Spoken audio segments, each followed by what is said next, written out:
She gave me a heartfelt letter, copied word for word from a message she sent her side guy. I didn't believe it at first.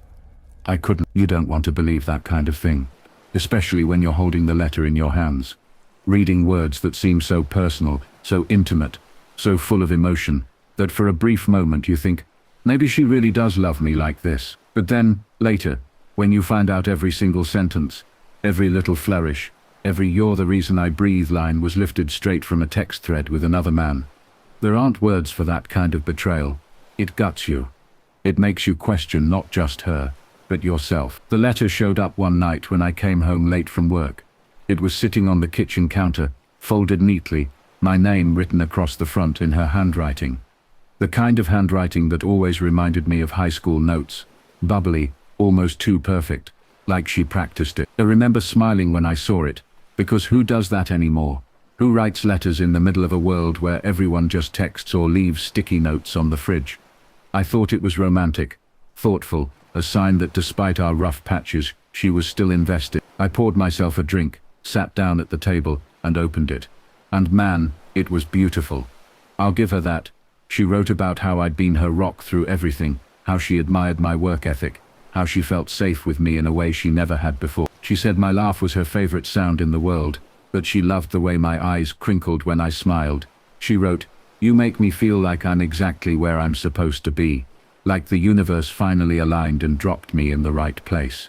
I won't lie, my eyes got wet reading it, because no one had ever said those things to me. No one had ever taken the time to put words like that on paper for me. I folded it up carefully and put it in my nightstand drawer, like a treasure.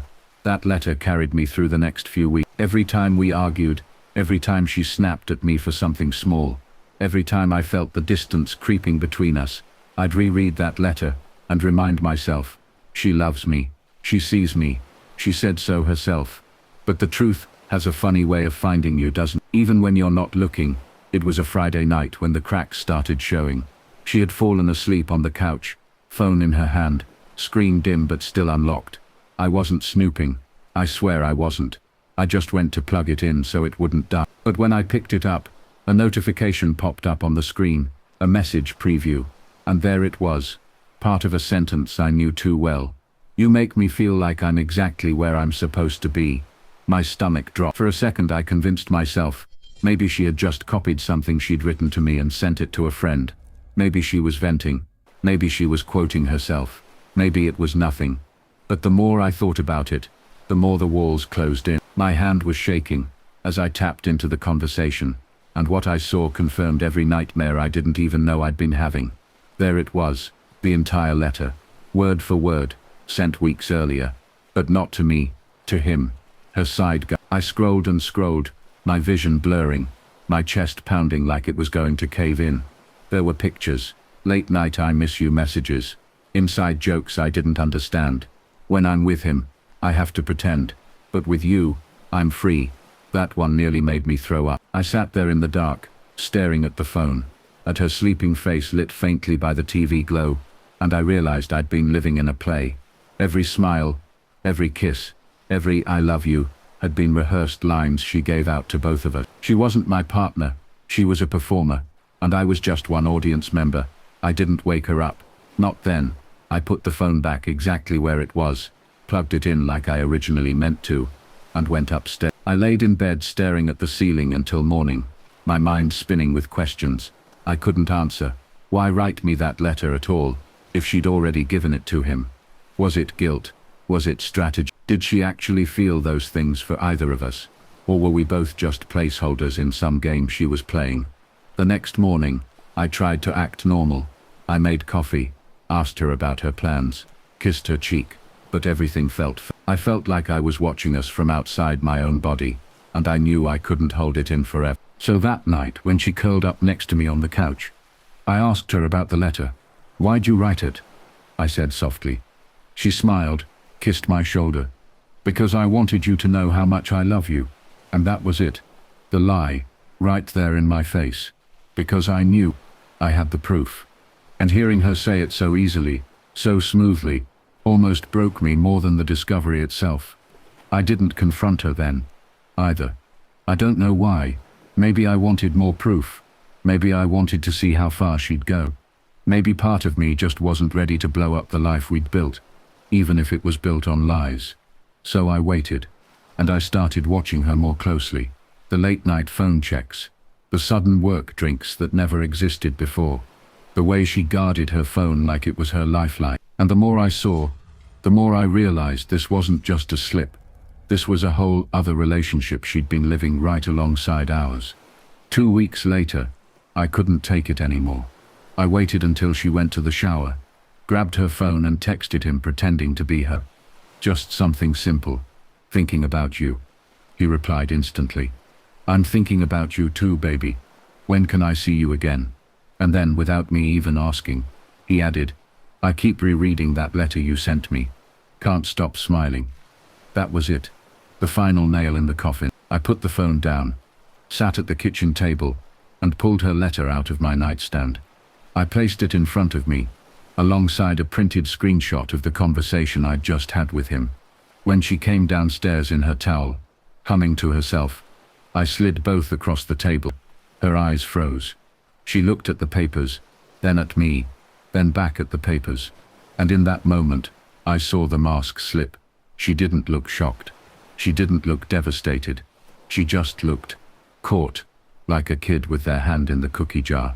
Say something, I said. My voice was calmer than I expected. She opened her mouth, closed it again, and then whispered, It's not what you think. I laughed. I actually laughed, bitter and sharp. It's exactly what I think. You gave me his letter. You didn't even change the word. You just copied and pasted your heart, and thought I wouldn't notice.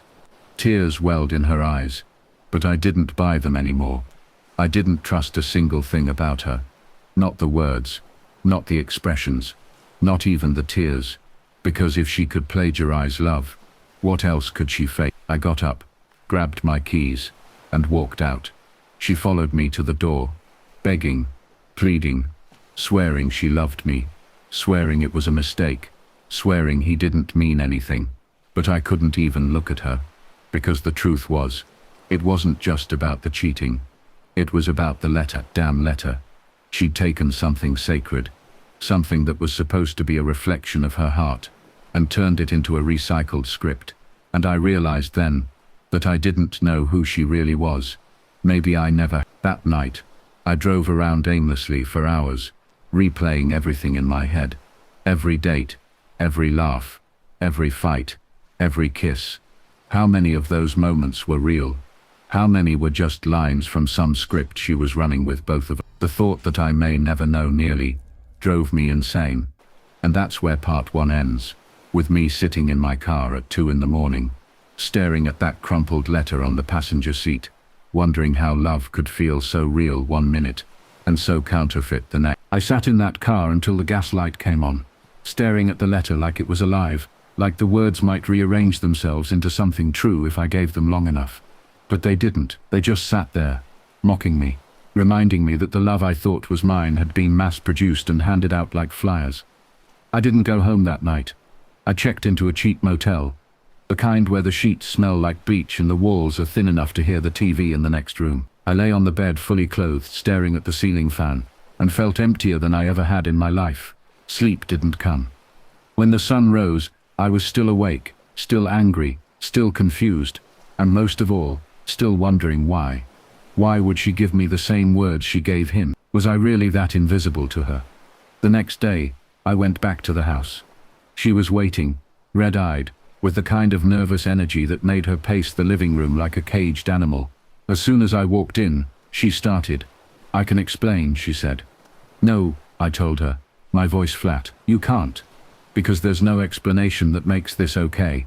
It wasn't like that, she said quickly, words tumbling out of her. When I wrote him that message, I was confused. I was lonely. I thought. You thought what? I snapped, finally breaking through my own calm. That you could recycle your lies. That you could make me believe I was special while you were sending the same love story to someone else. She burst into tears, crumpling onto the couch, her hands covering her face. I watched her cry, but I didn't feel pity anymore. I felt detached, like I was watching a play and had already read the script. I knew every act, every scene, every fake tear. I love you, she whispered between sobs. I don't love him. It was a mistake. You don't love me, I said. You love the way I believed you. You love the comfort of having someone steady at home while you play games somewhere else. That's not love. That's using people. For the first time, she didn't argue. She just sat there, silent, her face buried in her hands. And that silence told me everything. Over the next week, I started packing. She begged me to stay, promised therapy, swore she'd cut him off, but I couldn't unsee it. That letter had ruined everything. Not just because she cheated, but because it proved I'd never been her first choice. I'd been plan B, backup, a man filling the silence, while she sent her heart somewhere else. The strangest part, I couldn't stop thinking about him. The side guy. Who was he? Did he know about me? Did he know the letter I got was recycled from his Curiosity gnawed at me, until I finally did something I never thought I'd do. I messaged him. It wasn't hostile. I didn't threaten him. I just said, we need to talk about her. To my surprise, he agreed. We met at a coffee shop, and when he walked in, I hated him instantly. Not because of who he was, but because he looked like me. Same age, same build, same tired eyes. We could have been distant cousins. He sat down, and before I could even speak, he said, she lied to me too. I blinked. What do you mean? He pulled out his phone and scrolled through messages. She told me she wasn't with anyone. Said you were just some ex who couldn't let go. She made me think she was single. That letter? She told me she wrote it just for me. And there it was, the final twist of the knife. She hadn't just played me, she'd played both of us. Copy-paste affection. Manufactured intimacy. She'd been running the same script with two audiences, convinced neither of us would ever compare notes. We sat there for an hour swapping stories, him showing me texts, me showing him the letter. By the end, we weren't enemies. We weren't friends, either.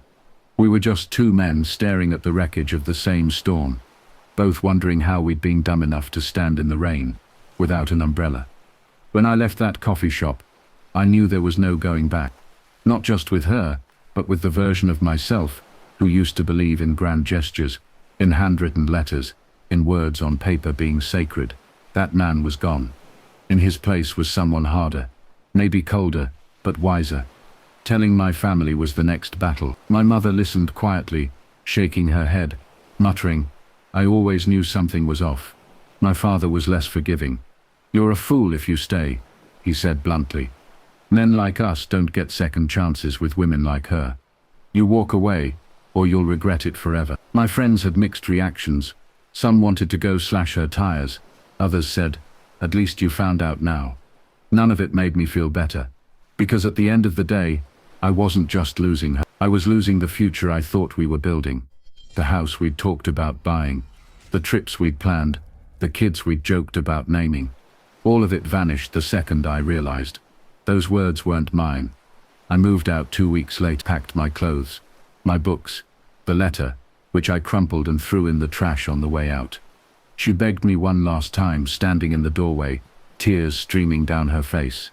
Please, don't leave me. I'll do anything.